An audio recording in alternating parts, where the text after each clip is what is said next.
people are talking openly about the fatigue that comes from using too many tools, too many updates, too much context switching, having to do multiple iteration and pressure to constantly keep up just to stay relevant. I think you use more tools than me, honestly.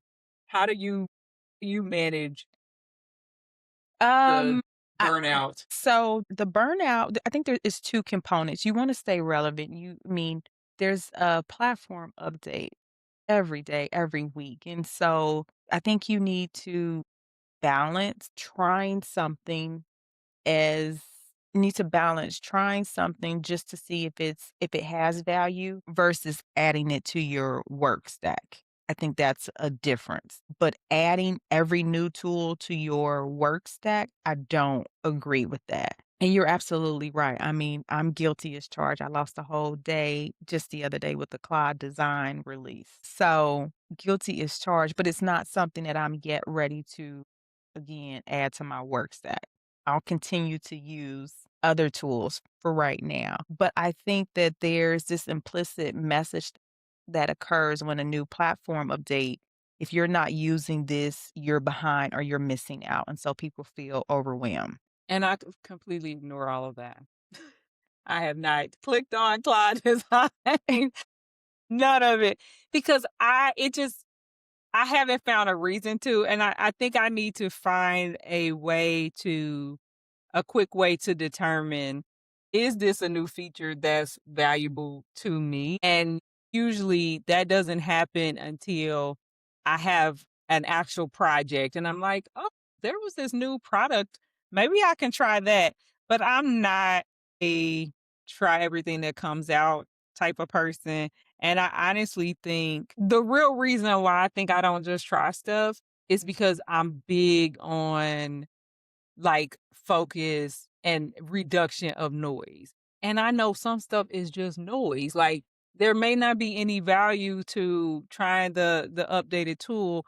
And I just feel like it's just gonna take me away from, the focus, the thing that I'm already focused on and give another opinion. And we were talking the other day and you were saying how you were using multiple tools to help you come up with an idea, and I kinda think that that sometimes makes it harder because now instead of just battling your own opinions, now you got 3 other very strongly minded uh, h robot humans who are, like, making you question yourself and, "Should we do this?" And they all have different directions they wanna go, and so sometimes I'm like, the best path is just the straightest path, and let me just keep going where I know is in the direction I'm trying to go versus allowing all these other tools to pull me in other directions because like you can use Lovable for websites. Now you can use Quad Design for websites. You can use you know what I mean? It's like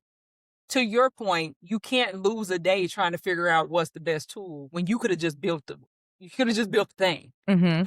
So Yeah, you're absolutely right, and you make a great point. You're really good about being what I would call your productivity strategy, like I'm being ruthless. yes, and being very Ruthless. focused, and because of that, you've been able to really lean in to the tools that you use. When we Mhm. say getting the goodie out of the good, you have gone all in with ChatGPT. Like, it is your right hand. You've gone into the tools that you've used in terms of In an aspect, yes, they have their place. they have their place, They but like you and yes, they have their place, and you've done a great job of determining which tool has its place. Where when I reached out to you the other day and I told you I was kind of bouncing around, I think what you're saying is like, why are you asking right, this tool about this task? That's not even their role. right. Why are you asking the janitor about About the lunch the today. lunch menu? Like Right.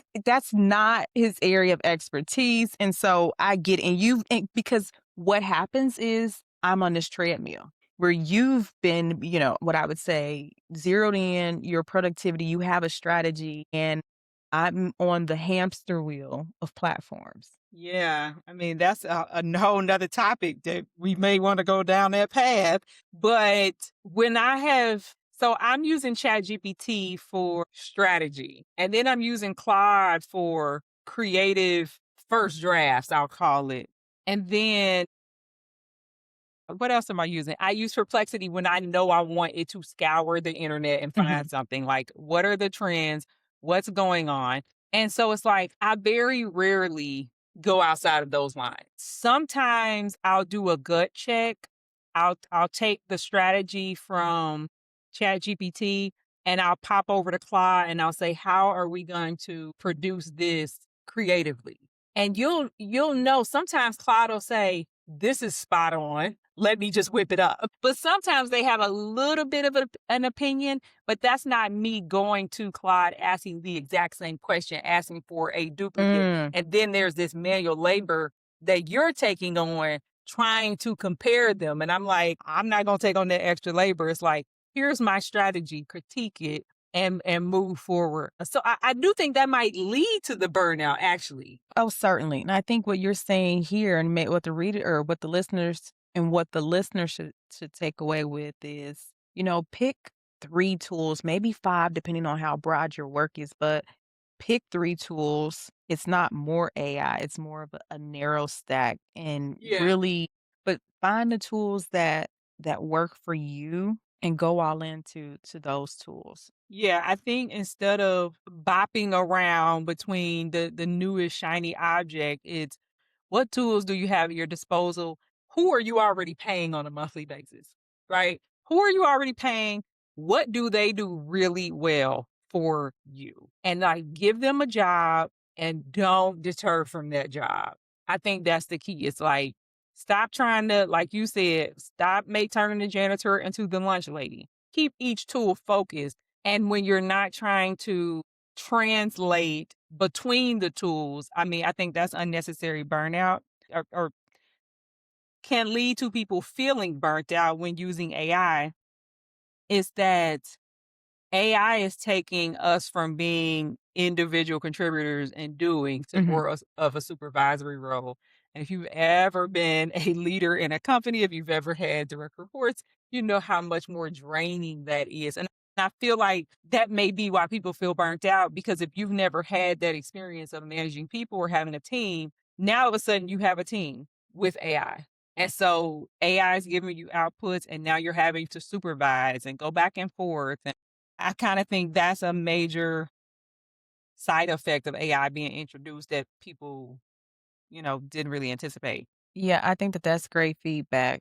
Overall, the pick 3 tools that have actually changed your work, figure out, narrow it down to the ones you'd miss if they went away, and then everything else is noise otherwise. Yeah, and maybe you have, like, a tinker time. Like, I actually have on Fridays, I have, like, an hour and a half where it's just tinker time. So, for me, that's when I would say, "Everybody's talking about this cloud design. Let me watch a quick YouTube video. Let me tinker around a little bit." That way it hasn't cut into my actual work time. I'm not trying to get a deliverable out and learn a new tool at the same time. If you got a story or question or a hot take that you'd like to put on the couch, be sure to drop it in the comments below. And we'll have a link in the description for our AI Simple Action Plan that we create for every single episode. You can take all the great ideas that we have and actually put them to use. And once you get that plan, you will be invited into our AI office hours where we are building together live because you've got questions and we've got great answers. Be sure to like and subscribe for the algorithm, and we'll see you next week. I'm Jerry. I'm Kiana, and this is The Prompt Life.